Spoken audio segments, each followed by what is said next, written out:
The two women who had defied protests to enter the Sabarimala Temple earlier have moved the Supreme Court seeking round-the-clock police protection.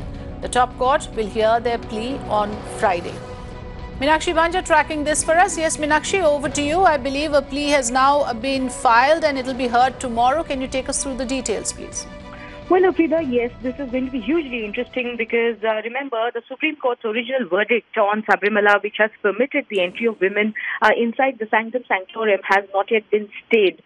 So clearly the women have exercised their constitutional rights to enter inside the temple. But what has followed in the aftermath has something that has really been very distressing for them. We heard Indra Jaising make this mentioning today before the Supreme Court, where we saw on an earlier occasion as to how one of the women who had entered the Sanctum Sanctorum was assaulted even by her mother-in-law.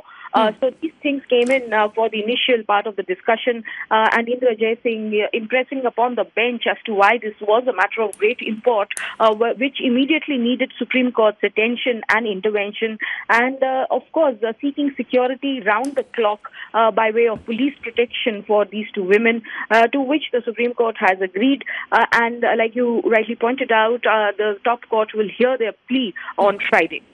All right. Thanks for joining us, Meenakshi, with the latest on this. Do stay on with us. More news coming in from the Supreme Court.